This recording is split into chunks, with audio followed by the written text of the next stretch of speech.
I grip my water glass so hard my fingers turn white, but I refuse to let my mother see how deeply her words cut. "Amanda," she says, her voice smooth as glass, "you'll never be as good as your sister." The chandelier light scatters across the white tablecloth, catching in the crystal, dazzling and cruel. The table falls silent. Even the sound of forks scraping plates dies away. This is supposed to be Sierra's promotion dinner, my younger sister's grand celebration, but as always, it has quietly become my trial. Mom sits at the head of the table, pearls glinting on her neck, the same ones I bought her last Christmas. Dad stares at his half-eaten salmon like it might offer an escape route. And there's Sierra, 28, radiant in a crimson dress that hugs every contour perfectly, smiling awkwardly, eyes darting between us. "Mom," she begins, her voice unsure. "It's just fact, dear," Mom interrupts, raising a manicured hand. "Your sister chose stability over ambition. Nothing wrong with that, but we must acknowledge reality. Stability. That's her favorite word for mediocrity." Dad clears his throat. "Your mother's right, Amanda. Sierra's on track to make vice president before 30. You've both done well in your own ways. Just different paths." Different path. I know what that means. The achiever and the helper. The star and the shadow. I look at Sierra. Perfect hair, perfect posture, perfect life. Then at my mother, the queen of subtle disdain. The heat in my chest rises like a tide I can no longer contain. Different paths. I repeat, setting the glass down. My hand trembles slightly, but my voice doesn't. Would you like to know where my path's been leading? I open my purse and pull out a folded paper I've carried for 3 days. My parents' mortgage statement. I lay it in the middle of the table, between the centerpiece roses and the serving platter. "I've been paying your bills for 2 years. I say evenly. "Including this house." The words hang in the air like smoke. For the first time, Mom's confident mask slips. Her eyes flick to Dad's, then back to me. "That's what family does," she replies finally, waving a hand. "Sierra needs to focus on her career. You understand." I almost laugh. "Understand?" I echo, staring at her. "When Sierra graduated, you gave her a new car with a giant bow. When I graduated, I got a coffee mug with my college logo. You said I was already established." The room tightens around me. I see Dad shift uncomfortably, but no one denies it. "You said it was just one mortgage payment," I continue. "Until things stabilized. 2 years isn't temporary help anymore." Mom exhales sharply, annoyed. "Family supports family, Amanda. Why are you being so selfish?" Selfish. The word lands like a slap. I reach into my purse again and pull out the stack of receipts, bank transfers, and cancelled checks I've kept. My quiet record of sacrifice. "Selfish," I whisper. "I've supported plenty. But I'm not your ATM." Dad's face reddens. "Your sister's at a critical point in her career. And I'm at a critical point in my patience," I cut in, shocking even myself with the steel in my tone. Sierra's confused voice breaks through the tension. "What's happening right now?" No one answers her. Mom stares at me, eyes cold and unblinking. Dad studies the ceiling. Sierra fidgets with her napkin, unsure whether to speak or stay silent. For the first time I see clearly. They don't see me as family. I'm a resource. Lifeline. A wallet with feelings they don't have time to acknowledge. "You'll regret this, Amanda," Mom says finally, her voice hard and sharp. "Family is all we have in this world." I gather my purse, my pulse steady despite the storm inside me. I walk to the doorway, stopping just long enough to meet her gaze. "Then I guess I have nothing." The words surprise me with their finality. I leave the table behind, the laughter that never included me, the guilt that always bound me. The door closes behind me with a soft click, but it sounds like freedom. The days that follow feel strangely quiet. No calls from Mom. No guilt-laden messages from Dad. Just silence. Heavy, echoing, almost peaceful. Until Thursday. My phone buzzes with her name flashing across the screen. Against my better judgment, I answer. Amanda, Mom says sweetly. I need help sorting through some tax paperwork. You're so good with numbers. The backhanded compliment slides in as effortlessly as ever. Sure, I reply, keeping my voice neutral. I'll come by this afternoon. When I arrive, the house smells like lemon polish and roses, the same scent from that dinner. She's waiting in her office, surrounded by stacks of papers and half-empty coffee cups. These forms are a mess, she says, pushing a pile toward me. Start with the student loans. I begin sorting through statements, old envelopes, receipts, tax forms. Then I freeze. There between two sheets I see a familiar name, mine. But the statement isn't mine. It's Sierra's. A student loan payment. $19,400. Paid with my account number. My stomach drops. I flip through more pages. Car payments, credit card bills. All paid with my money. My mother walks in, holding another file. Did you find the mortgage interest forms? I hold up the statement, my hands trembling. What is this? She glances at it, her expression tightening for just a second before she recovers. Oh, that. You were helping Sierra. You knew that. I knew about the mortgage. Not this. My voice cracks. You've been using my money for her loans and her car? Mom sighs as though I'm being unreasonable. Sierra's job requires a professional appearance. Transportation, presentation, it all matters. You're more stable, Amanda. You can handle it. Stable. That word again. It's supposed to be a compliment, but it feels like a chain. I look down at the papers, my name stamped beside every transaction. 2 years of blind loyalty, drained into someone else's comfort. When I finally speak, my voice shakes, not from fear but from clarity. You didn't ask for help, Mom. You took it. Her face hardens. Family supports family. I set the papers down, my breath trembling. Then maybe it's time family learns to support itself. That night, I sit alone at my kitchen table, the silence pressing against me. My reflection in the dark window looks unfamiliar. Tired eyes, clenched jaw, but something else too. Strength. For years, I believed love meant giving everything, even when it hurt. But maybe love also means stopping before you lose yourself completely. For the first time in a long while, I feel something I'd forgotten how to name. Freedom. I barely slept that night. Every time I closed my eyes, I saw numbers. Mortgage payments, transfers, account balances, each one proof of a truth I had tried to ignore for too long. For years, I believed I was being a good daughter. Responsible. Helpful. The one who kept things together. But now, as the morning light spilled across my kitchen table, illuminating the papers I'd brought home from Mom's office, the illusion began to crumble. There were hundreds of them. Receipts, statements, screenshots. Payments for things I never owned. Debts I never owed. Credit lines I never opened. Each one linked to me. Each one feeding the comfort of a family that had mistaken my kindness for obligation.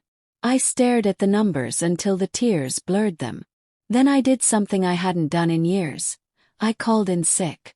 I spent the day organizing the chaos. Mortgage payments went in one pile, student loans in another, credit cards in a third. The total made my head spin. $61,000. $61,000. Almost my entire savings. By evening, the sun had dipped low, painting my apartment in amber light. My phone buzzed with a message from Sierra. Hey sis, heard you had a meltdown at dinner. Mom's worried. Are you okay? I stared at the screen, my chest tightening. Meltdown. That's what she thought it was. Not truth, not pain. Just another emotional inconvenience for the family to manage. I typed and deleted a dozen responses before settling on one word. Fine. It wasn't worth explaining. Not yet. The next morning, I walked into the office earlier than usual. I needed something, anything, to feel normal again. But even as I sat at my desk, the spreadsheets on my monitor blurred into meaningless rows of numbers. Every cell reminded me of a transaction that wasn't mine. Every total reminded me of what I'd lost. Around 10 a.m., Diane, my colleague and closest friend, appeared beside my cubicle. "You look like someone who hasn't slept in a week," she said softly, setting a coffee on my desk. I managed a weak smile. 2 days, maybe. She hesitated, studying my face. "You wanna talk about it?" And so I did. Not all at once, but piece by piece, like unraveling a knot that had been tightening for years. I told her about the mortgage, the dinner, the discovery of the loans and credit cards. How my parents had used my account without telling me. Diane listened without interrupting, her expression shifting from confusion to disbelief to anger. When I finished, she leaned forward. "Amanda," she said quietly, "that's not help. That's exploitation." The word hit me like a physical blow. Exploitation. I told myself it was family duty. I'd convinced myself I was helping them get through a tough time. But when the tough time stretched into years, when help turned into expectation, what was left but exploitation? My throat tightened. "They're my parents. My sister." "I know," Diane said gently. "But love doesn't mean letting people drain you dry. You've been financing their lives at the cost of your own." Her words hung in the air between us, heavy and undeniable. That night, I opened a new notebook and wrote 3 words on the first page. "It ends here." Then, line by line, I started documenting everything. Every transaction, every request, every text that started with, "Can you help us just this once?" Every dinner that ended with a guilt trip. Every compliment that came with a price tag. By the time I was done, the small notebook had become a record, not just of money, but of manipulation. I hadn't realized how many times I'd said yes when I wanted to say no. Over the next few days, the calls started again. Mom first. "Amanda, darling, the insurance payment's due. I'll send you the details." Then Dad. "Sierra's car needs maintenance. She can't afford it right now, you know how it is." And finally Sierra, her tone casual as ever. "Hey, can you spot me for the bridal consultation deposit?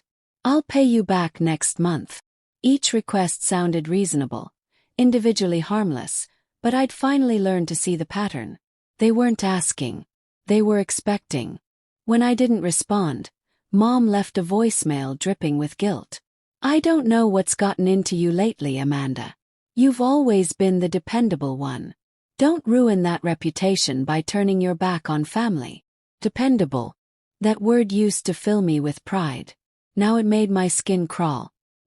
One evening, after another round of ignored calls, I found myself driving aimlessly through Austin's quiet suburbs, headlights cutting through the darkness. I passed the familiar streets that led to my parents' house but didn't turn. Instead, I kept driving, past the shopping plazas, past the lake, until the city lights faded behind me. I pulled over at a small overlook, the kind of place couples went to watch the skyline. I got out of the car, the air cool against my face. For a long time I just stood there, breathing. The silence felt strange. Not empty but full.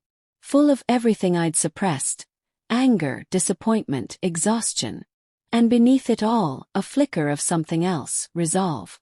I wasn't angry because they needed me. I was angry because they never saw me. They loved the version of me that made their lives easier. But the moment I wanted something for myself, I became selfish.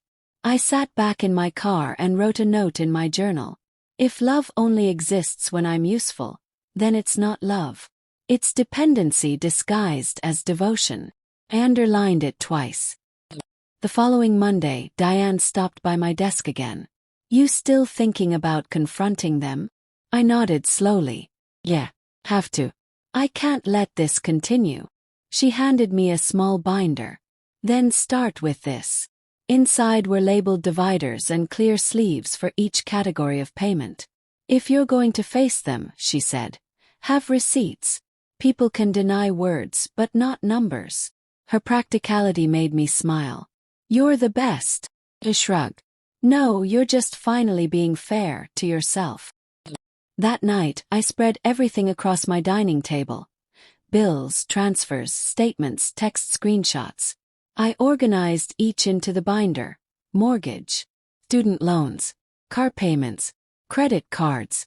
Page after page, the truth came into focus. Not just the money, but the story it told. A story of quiet exploitation. Of loyalty mistaken for weakness.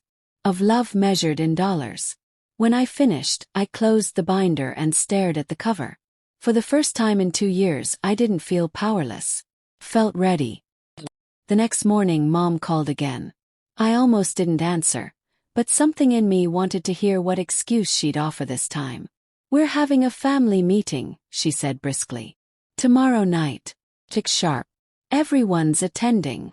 I almost laughed. What's the topic? My rebellion. She sighed dramatically.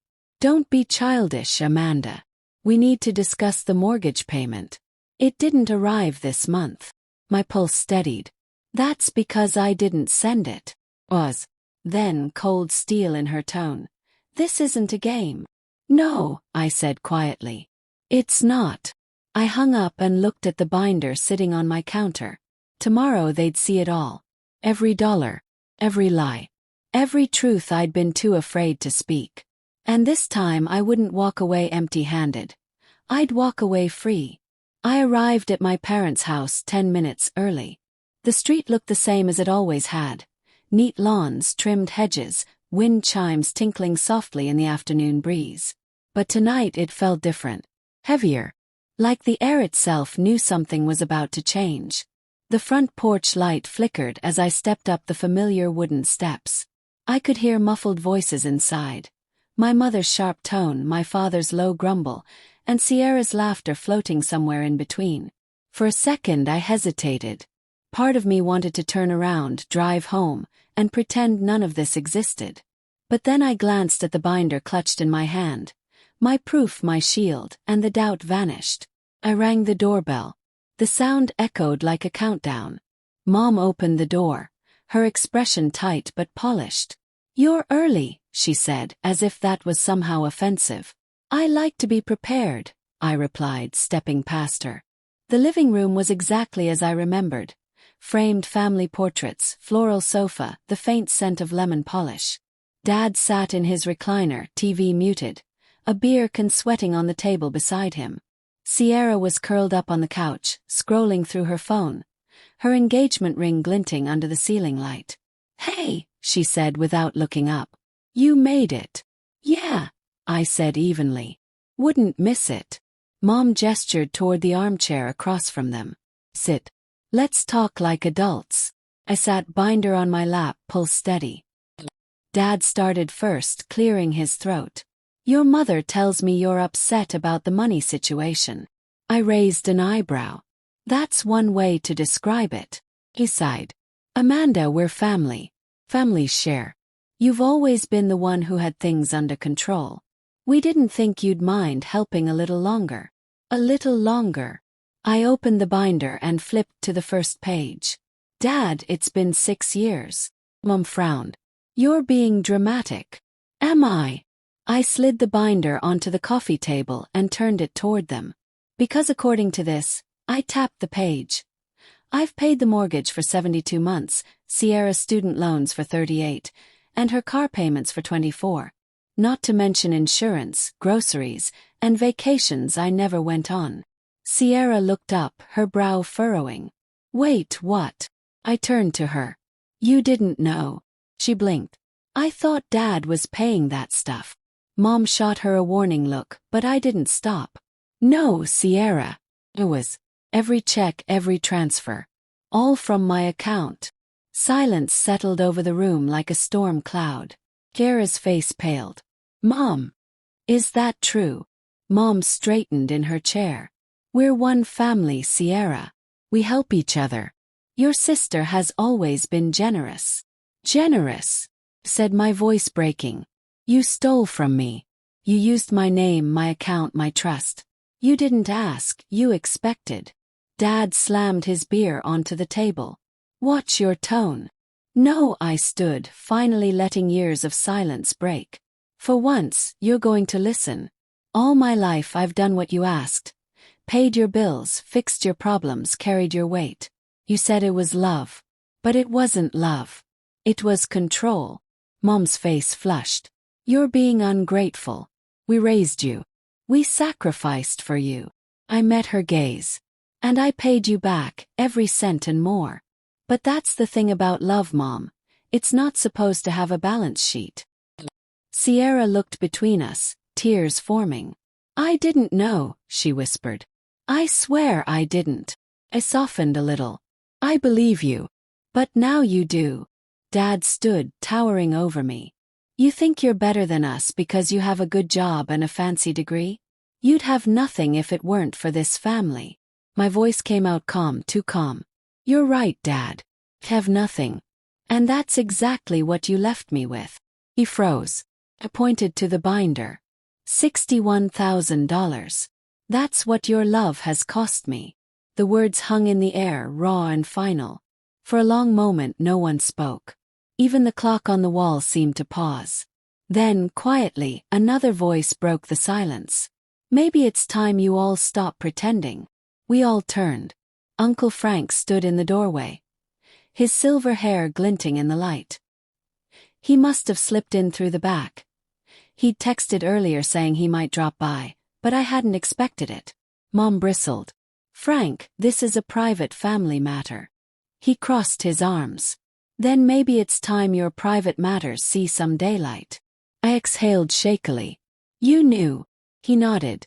Not everything. But enough to know you've been taken advantage of. Gasped. How dare you accuse us? Enough. Frank's voice cut like thunder.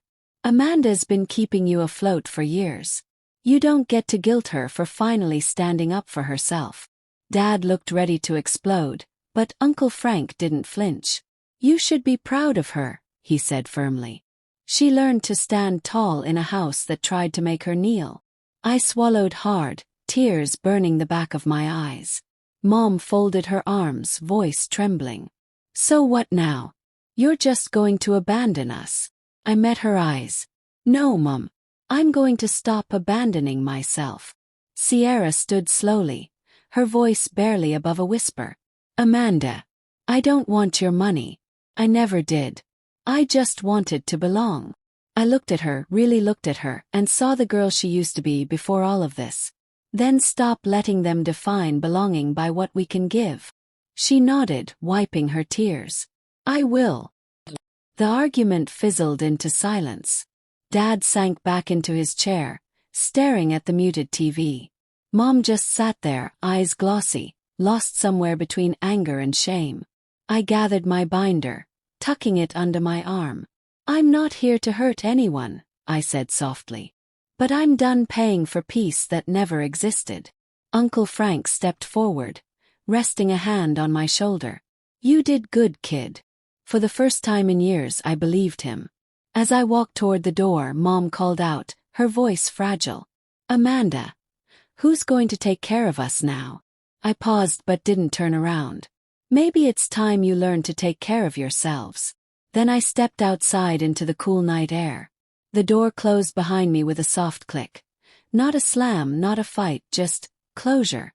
I stood on the porch, breathing in the scent of rain and earth. For the first time in years I felt something I didn't recognize at first. Freedom.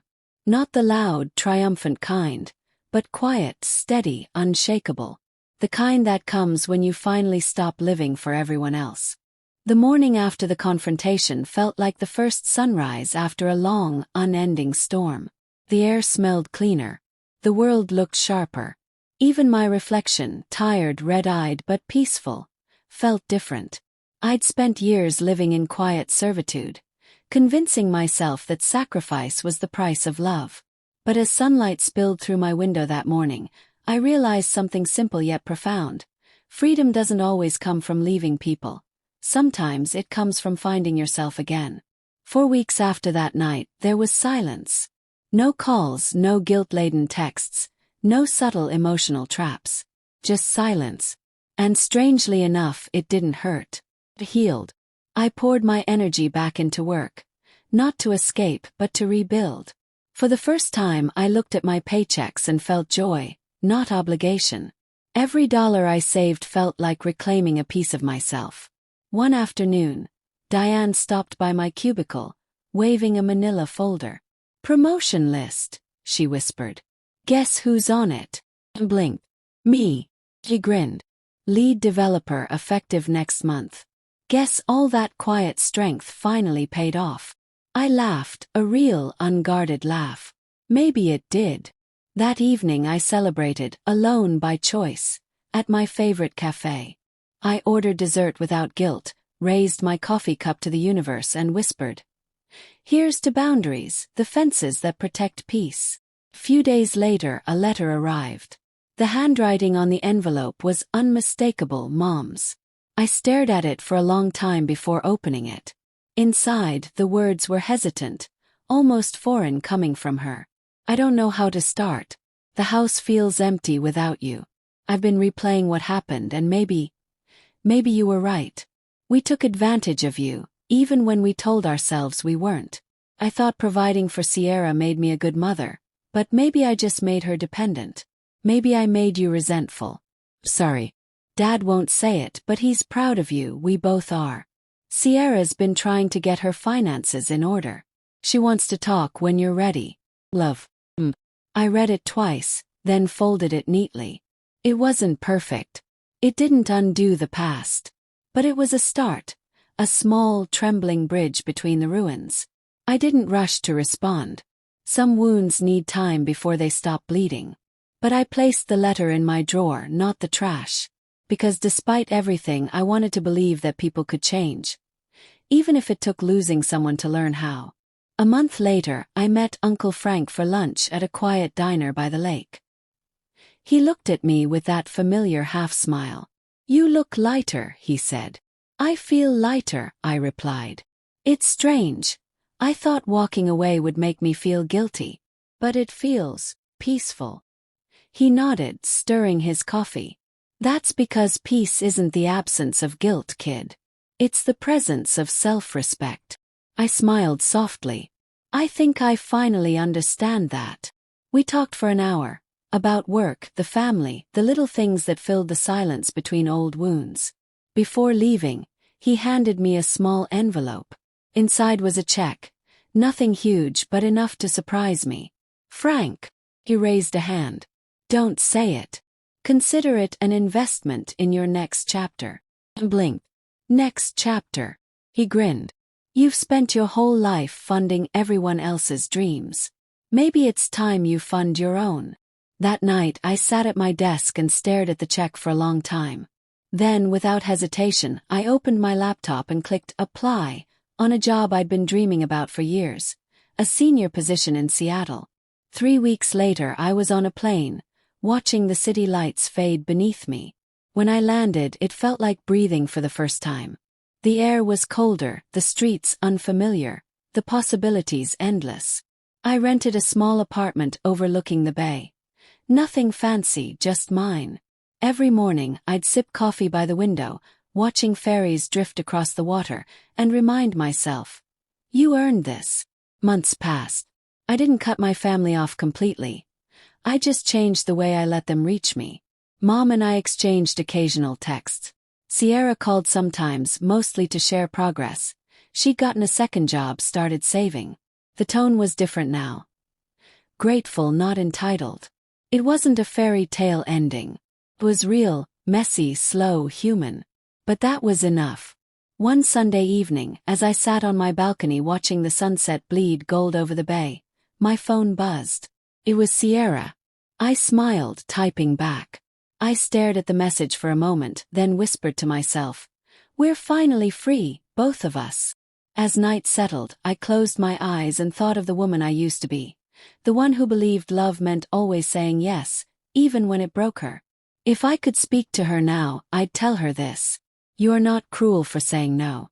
And you are not unloving for walking away from what hurts. Because sometimes love isn't about holding tighter. It's about letting go with grace. When people ask me now what freedom feels like, I tell them, it's quiet and steady. It's the sound of your own heartbeat, no longer competing with everyone else's expectations. And in that stillness, you finally hear something you forgot long ago. Your own voice whispering,